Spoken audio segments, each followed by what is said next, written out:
Hello and welcome back to Suru Speaks. This is Suru. Of course it's Suru that is speaking in Suru Speaks. Anyway, I hope you can hear me properly because man, this podcast is about to go down. I haven't decided yet on the number of episodes, but because I want to be consistent, actually I'm going to do the series where some seasons will have 20, some will have 10. We'll see. This is Ramadan catch up, Ramadan recap. So one thing I tried to do, I think from first year I said Yoruba Kinka 2020 is we don't do like Ramadan is for me and my Lord, so we don't have time to do anything other than that. And it's good because in Ramadan everybody has all these myths and things they say, myth, not myths, myth and things they say, and one of the things I like about Ramadan and about the whole thing is like just believing in Allah, Allahumma barik, is that you have breaks in Ramadan. So a woman that is on a period doesn't have to fast. A pregnant woman doesn't have to fast, but you prepare fasting like prayer.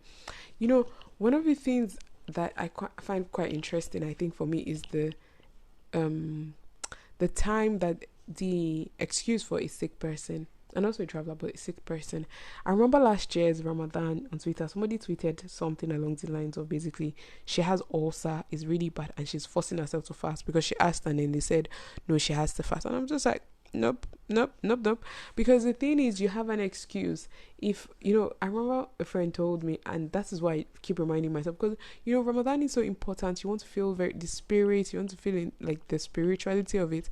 So I remember one friend told me that it gets to a point where fasting is haram for you, haram is unlawful, and I'm just like, that's like, I mean, you have a point, because the thing is, in Islam, suicide is not allowed. So if you're trying to kill yourself, then it's wrong for you to do it. And you have an excuse. If you can't fast, you can feed people that are less privileged for the days you missed. But there's all just the spirit, and it's not just Ramadan. It's not just for fasting, praying, there's Tarawih, night prayer, there's reading the Quran, there's so many things. But what is crazy for me, not crazy as Astaghfirullah, what is lovely about Ramadan is there is something in the air. I remember from a young age, there is this smell I associate with Ramadan. It's a smell of pap, kunu. I don't know if you know kunu, mixed with orange. Because when we're about to break our fast, we make pap, and sometimes papa and moi moi, papa and akara, and then we make we peel oranges, because oranges is easier to buy bulk oranges and just be using it to break your fast. So it's like, that's what's they called. So any time I smell oranges on my way somewhere, it just reminds me of Ramadan, and I like that. But if you now that's why I remember first day, few days of Ramadan, like I'm not smelling it because we didn't have oranges. But it's just peel oranges, and then you now mix it with a bit of kono. It's like, yeah, Ramadan is. But it's not just the smell. It's a time when it's a case of you've spent the whole year minus this 1 month of doing whatever it is you want to do, whether it's good or bad. Now come and get all your sins cleared out. That kind of just come. And it is very, very good. It's like one of the things I see online that I really appreciate, and I like that people are trying to understand, because what divides us is, I don't know. Somebody said that. One popular person said it's what divides us some people. The idea really is a case of you don't have to hate people because they're different. Like, you just understand that, okay, you're different. Moving on. Like, you're different. Okay, fine. You're different. Ooh, tell me more. Depending on what you want to choose. And it's been really hard, obviously being Muslim, when you're hijab and having people, have one thing or the other to say. I remember as a child, it wasn't so easy. But now it's a case of, I love what I do. I love the way I dress. Deal with it. But yeah, so Ramadan is very in the spirit. Ramadan is very in the air.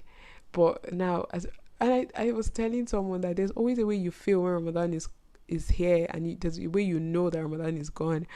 But yeah, maybe that's just wishful thinking, Sometimes you just want to feel things. But yeah, that is really it about Ramadan. What did I get to do? That's between me and my Lord, man. I can't be spilling secrets. this is me to another thing I like about Islam, where it's a case of, if you don't commit sins, but if you commit sins, then don't publicize it, like, and neither should you publicize your good deeds either.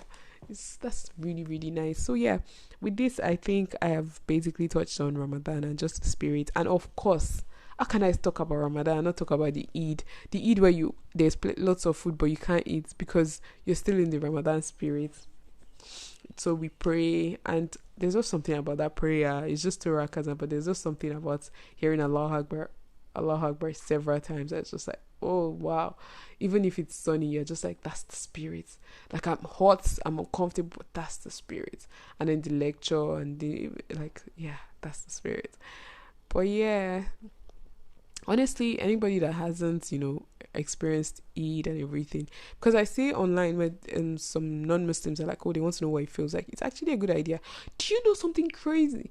No, not crazy. Something interesting about Ramadan is that it helps your diet. Apparently, during that month, your digestive system gets to rest.